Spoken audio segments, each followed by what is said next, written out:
നമ്മൾ കോഴിക്കോട്ടേക്കാണ് പോകുന്നത്. അവിടെ നിഖിൽ പ്രമേശ് ഉണ്ട്. Nikhil, very good morning.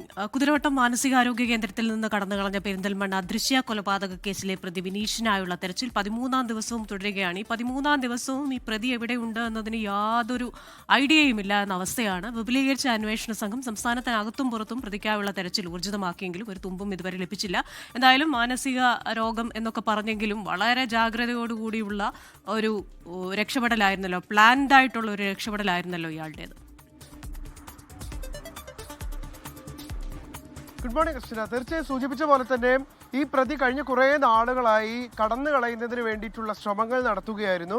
അത് ഇത്രയധികം സുരക്ഷാ സംവിധാനങ്ങളുള്ള ഗോവിന്ദച്ചാമിയുടെ ജയിൽ ചാട്ടത്തിനൊക്കെ ശേഷം വലിയ സുരക്ഷ ഉറപ്പാക്കിയിരുന്നു. അതുകൊണ്ട് തന്നെ കണ്ണൂരിൽ നിന്ന് പറ്റില്ല എന്ന് തിരിച്ചറിഞ്ഞതിന് പിന്നാലെയാണ് ഈ പ്രതി കുതിരവട്ടത്തേക്ക് എത്തുന്നതിന് വേണ്ടിയിട്ടുള്ള ശ്രമങ്ങൾ നടത്തുന്നത്.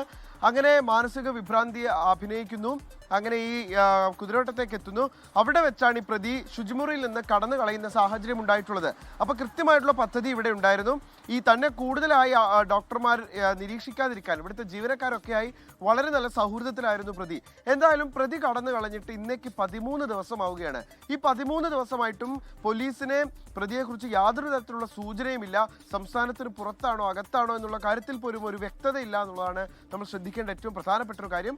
ഈ അന്വേഷണ സംഘത്തെ വിപുലീകരിക്കുന്ന സാഹചര്യം ഉണ്ടായിരുന്നു.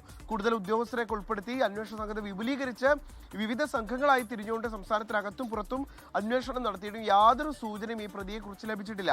ഈ സ്വാഭാവികമായിട്ടും ഈ പ്രതി പുറത്തു നിൽക്കുമ്പോൾ ആശങ്കയിലാകുന്നത് ദൃശ്യയുടെ കുടുംബമാണ്. അന്ന് തന്നെ ഒരുപാട് പ്രയാസത്തിലായ പ്രതിസന്ധിയിലായ ആ കുടുംബം ഇപ്പോൾ വീണ്ടും ആശങ്കയിലായിരിക്കുകയാണ്. തങ്ങളെ ആക്രമിക്കാൻ കൂടി ഈ പ്രതി എത്തുമോ എന്നുള്ള ആശങ്ക അവരെ സംബന്ധിച്ചിടത്തോളം ഉണ്ട്. അതുകൊണ്ട് തന്നെ മലപ്പുറം കേന്ദ്രീകരിച്ച് പ്രത്യേകിച്ചും അതോടൊപ്പം തന്നെ സംസ്ഥാനത്തിന് പുറത്തും നേരത്തെ ഈ പ്രതി ജയിൽ ചാടിയ സമയത്ത് സംസ്ഥാനത്തിന് പുറത്താണ് ഒളിവിൽ കഴിഞ്ഞിരുന്നത്.